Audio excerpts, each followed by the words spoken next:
उपन्यास तमस हम इसका सारांश कर रहे थे। फर्स्ट पार्ट हमने कर लिया। सेकंड पार्ट में पीछे से पढ़ते थोड़ा। झगड़ा फसाद चारों ओर फैला हुआ था, दंगे भड़क चुके थे। तो खानपुर के निकट एक गांव में हरनाम सिंह चाय की दुकान करता था। दुकान पर आज ग्राहक नहीं था। खानपुर से कोई भी बस नहीं आई थी। हरनाम सिंह की पत्नी बन तो जानती थी कि उस गांव में एक दो सिख परिवारों को छोड़कर सारे मुसलमान ही रहते हैं, जो किसी भी समय उनकी दुकान लूट सकते थे, उन्हें मृत्यु के घाट उतार सकते थे। हरनाम सिंह बहुत धर्मपरायण सिख था। उसे वाहे गुरु पर बहुत विश्वास था। उसी दिन वयोवृद्ध मतलब बूढ़े व्यक्ति करीम खान उनकी दुकान पर आए और कहने लगे, हरनाम सिंह अब तुम देर मत करो, अब बाहर के बलवाई आने वाले हैं, मतलब बाहर के लोग आएंगे, हम तुम्हारी रक्षा नहीं कर सकेंगे, अतः तुम गांव छोड़कर चले जाओ। हरनाम सिंह गंभीरता पहचान गया। दोनों पति पत्नी ने तत्काल उसी समय गांव छोड़ने का निश्चय किया, क्योंकि अब कोई और चारा नहीं था। बंतों ने अपने जेवर दुकान के पीछे गाड़ दिए। हरनाम सिंह ने जमा पूंजी समेटी और बंदूक लेकर दोनों पति पत्नी चल पड़े। दोनों सारी रात छुपते छुपाते चलते रहे। उनके जाने के कुछ देर बाद ही बलवाई आ गए। उन्हें लगा कि उनकी दुकान लूटी जा रही है, आग जलाई जा रही है, किंतु वे कर ही क्या सकते थे। इसी प्रकार सारी रात बीत गई। सवेरे के छुटपुटे में वे एक गांव के निकट पहुंच गए। दूसरी ओर एक गुरुद्वारे में सिखों का जमघट लगा हुआ था। गुरुद्वारे में जहां गुरु ग्रंथ साहिब का पाठ हो रहा था, वहीं शत्रुओं से निपटने के लिए असला भी इकट्ठा किया जा रहा था, मतलब हथियार इकट्ठे कर रहे थे। छत पर दो निहंग मतलब दो सैनिक भाले लिए हुए पहरा दे रहे थे। गुरुद्वारे में स्त्रियों का भी एक विशाल समूह विद्यमान था, जिनके मुखों पर एक अजीब चमक और आवश्यकता पड़ने पर प्राणों को न्यौछावर करने का दृढ़ संकल्प सुस्पष्ट दिखाई दे रहा था। दो निहंग गुरुद्वारे के प्रवेश द्वार पर तैनात थे। सारी संगत में बलिदान की भावना उमड़ रही थी। जो बोले सो निहाल शस्त्र अकाल की धुन गूंज रही थी। दूसरी ओर से अल्लाह अकबर के नारे गूंज रहे थे। तभी गुरुद्वारे में सरदार तेज सिंह ने सारी संगत को आने वाले खतरे से अवगत कराया और कमर कसने का उपदेश दिया। सारी संगत ने सोहन सिंह नाम का एक दुबला पतला युवक तेज सिंह की बात से सहमत नहीं था। उसके अनुसार मुसलमानों के साथ मेलजोल करने की संभावनाओं पर विचार किया जाना चाहिए। पूरी संगत भड़क उठी, मतलब जितने भी लोग थे सब भड़क गए। सोहन सिंह की बात सुनने को कोई भी तैयार नहीं था। निहक सिंह तो अपने आपे से ही बाहर हो गया और उसने सोहन सिंह की गर्दन पर कसकर प्रहार किया। किसी तरह लोगों ने बीच बचाव करके उसे बचाया। उधर मुसलमानों में भी सोहन सिंह जैसी ही प्रकृति का मोर्दात था, जो कि मुसलमानों को हिंदुओं और सिखों से मेलजोल रखने का पाठ पढ़ा रहा था। वहां पर भी एक ऐसा व्यक्ति था जो मेलजोल करने की बात कर रहा था। वास्तविकता यह थी कि शांति की बात करने वाला हर व्यक्ति, भले ही किसी भी संप्रदाय का हो, अपने आप को बुरी तरह कटा हुआ अनुभव कर रहा था। तभी बलवाइयों ने धावा बोल दिया। गुरुद्वारे में बैठा हर व्यक्ति चौकन्ना हो गया। अल्लाह अकबर और शस्त्रीय काल आवाज़ों से पूरा वातावरण गूंज उठा। हरनाम सिंह और बंतों ने गांव में घुसते ही पहले मकान की साकल खटखटाई। घर में कोई पुरुष नहीं था। घर की मालकिन रजा और उसकी बहू अकरा ही घर पर थी, मतलब एक मुसलमान परिवार था। उन्होंने आगंतुकों को शरण तो दे दी, किंतु साथ ही यह भी कह दिया कि घर के पुरुषों के आने पर वह उनकी रक्षा नहीं कर पाएंगी।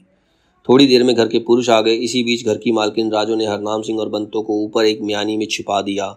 मालकिन का पति एहसान अली तो धर्मभीरू था, वो धर्म से डरता था, किंतु उसका लड़का रमजान पक्का लोभी था। वे लोग संयोग से हरनाम सिंह की दुकान का माल लूट कर ही लाए थे। हरनाम सिंह ने ताकी से देखा कि घर के लोग उसी के संदूक का ताला तोड़ रहे थे। हरनाम सिंह ने साहस किया और संदूक की चाबी दे दी।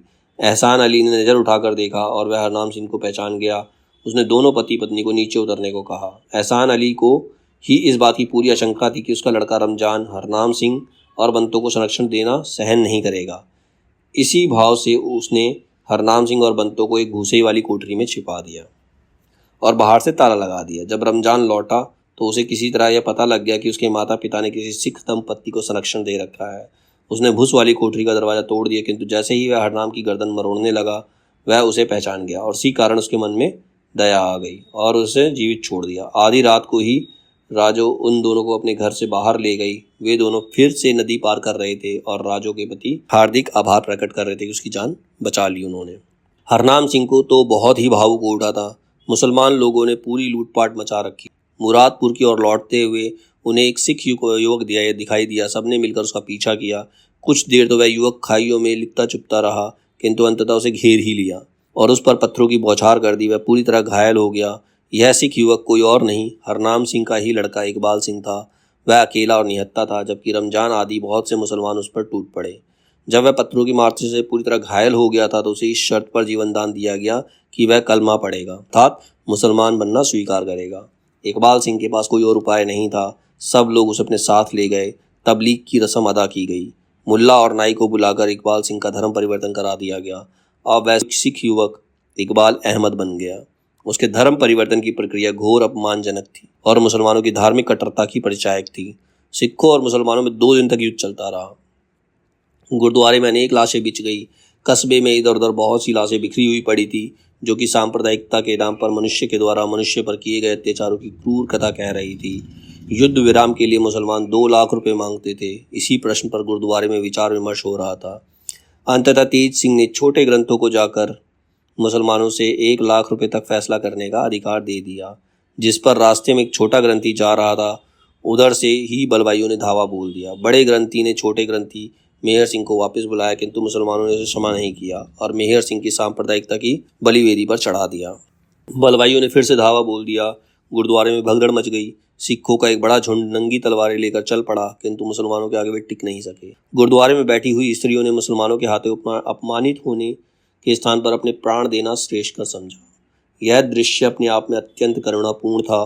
कुछ स्त्रियां अकेली और कुछ नन्हे मुन्नों के साथ प्राणोत्सर्ग करने के लिए जा रही थी, मतलब अपने खुद की जान देना चाहती थी और अपने बच्चों की भी। स्त्रियों के दल का नेतृत्व जसबीर कौर कर रही थी, जो कि हरनाम सिंह की विवाहित पुत्री थी। स्त्रियों का दल पक्के कुएं की ओर बढ़ रहा था। प्राणोत्सर्ग की भावना से प्रेरित इन स्त्रियों के मुखमंडल पर एक दिव्य आभा चमक रही थी। जसबीर कौर ने सबसे पहले कुएं में छलांग लगाई और उसके बाद एक एक करके गांव की दसियों स्त्रियां कुएं में कूद पड़ी। कुएं में से नन्हे बच्चों की चीखें साफ सुनाई पड़ रही थी। इसके साथ ही दर्दीली और अंधेरी रात का अंत हुआ। सर्वत्र लूट खसोट, आगजनी और मार काट के दृश्य दिख रहे थे। गुरुद्वारे में तेज सिंह अभी युद्ध नीति की मंत्रणा में लगे हुए थे।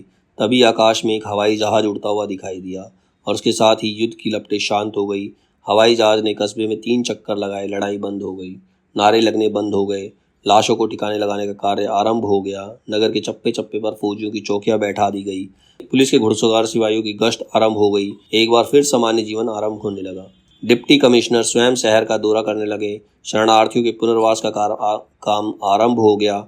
डिप्टी कमिश्नर रिचर्ड ने हेल्थ ऑफिसर आदि के सहयोग से शहर की सफाई, जल आदि की व्यवस्था करनी शुरू कर दी। जहां अभी भी फसाद का डर था, वहां कर्फ्यू लगा दिया गया। समाज सेवी संस्थाओं के सहयोग देने की अपील की गई। रिलीफ कमेटी की स्थापना की गई। बख्शी जी का अभी भी पूरा विश्वास था कि इन फसादों के पीछे अंग्रेज शासकों का हाथ था। यदि डिप्टी कमिश्नर समय रहते ही कर्फ्यू आदि लगा देता तो अन्य पूर्वापाय करता तो यह लूट खसोट, आगजनी और मारकाट की घटनाएं नहीं होती।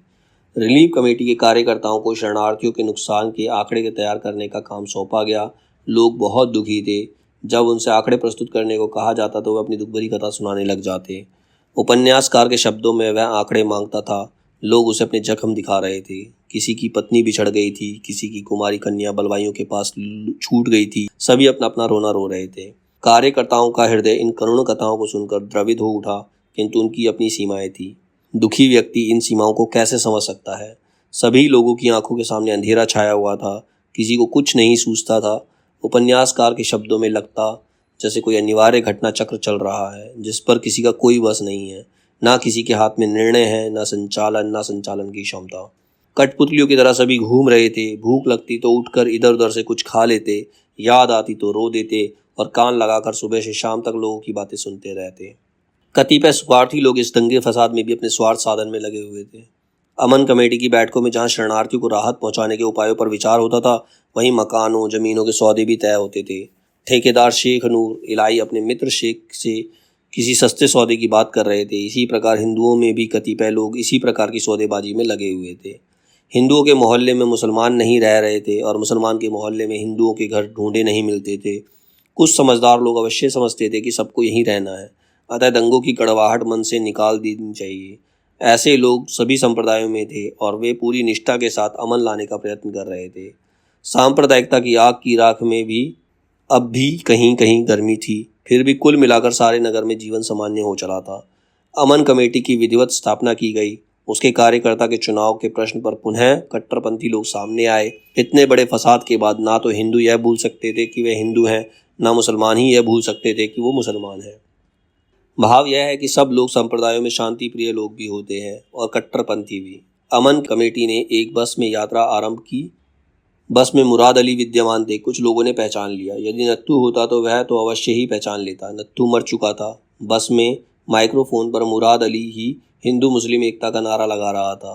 वास्तविकता यह है कि जिस मुराद अली के कहने पर नत्थू ने सूअर मारा, जिस सूअर को शरारती तत्वों ने मस्जिद के आगे डालकर सांप्रदायिक दंगे भड़का दिए, वही मुराद अली आज हिंदू मुस्लिम एकता के नारे लगा रहा था। अमन कमेटी का मुखिया बना हुआ था। अनेक बुद्धिमान लोग इस सत्य को पहचान गए थे कि सांप्रदायिक दंगों के पीछे ना तो हिंदू थे ना मुसलमान, बल्कि यह अंग्रेज शासकों की शरारत थी। अंग्रेज शासक हिंदू और मुसलमानों की एकता में दरार डालकर दोनों को परस्पर भिड़वाना चाहते थे। धर्म मनुष्य की सबसे बड़ी दुर्बलता होती है। वह सब कुछ सहन कर सकता है, किंतु अपने धार्मिक विश्वासों, मान्यताओं को खंडित होते हुए नहीं देख सकता। अंग्रेज शासक ने हिंदू मुसलमानों की इस दुर्बलताओं को पहचाना और उसका भरपूर लाभ उठाया, अर्थात दोनों के मध्य तीव्र घृणा उत्पन्न कर दी। दोनों संप्रदाय सभी प्रकार के नैतिक और मानवीय मूल्यों को ताक पर रखकर एक दूसरे से जूझ पड़े। अंत में विजय भी एक अंग्रेज शासक को ही मिली, क्योंकि उसी के प्रयासों से सांप्रदायिकता की आग शांत हो सकी थी। इस प्रसंग का सबसे अधिक दुखद पक्ष यह था कि हिंदू और मुसलमान अंग्रेज शासकों की इस चाल को नहीं समझ पाए और एक दूसरे से भिड़ गए। युद्ध के नाम पर असामाजिक तत्वों को भी अपने स्वार्थ सिद्ध करने का अवसर मिल जाता है। अनेक लोग आधारहीन अफवाहें फैलाकर भोले भाले नागरिकों को युद्ध की आग में धकेल देते हैं। मंदिर और मस्जिद ईश्वर की स्तुति के स्थल नहीं रह जाते, अपितु वे शस्त्रागार बन जाते हैं। धर्मार्थ लोग धर्म की रक्षा के लिए बड़े से बड़ा कुकृत्य करने पर उतारू हो जाते हैं। जो गिने चुने लोग शांति की बात करते हैं, वे कट्टरपंथियों का कोप भाजन बन जाते हैं। धर्म के दीवाने, रमजान और देवव्रत जैसे लोग सांप्रदायिकता की आग को अधिक उत्तेजित कर देते हैं और ऐसा करते समय भूल जाते हैं कि उनकी लगाई हुई आग में हजारों लाखों ऐसे भोले भाले नागरिक जलकर भस्म हो जाएंगे जिनका धर्म से कोई वास्ता ही नहीं है। सांप्रदायिक दंगों के मूल में इसी प्रकार के तत्व विशेष रूप से सक्रिय रहते हैं।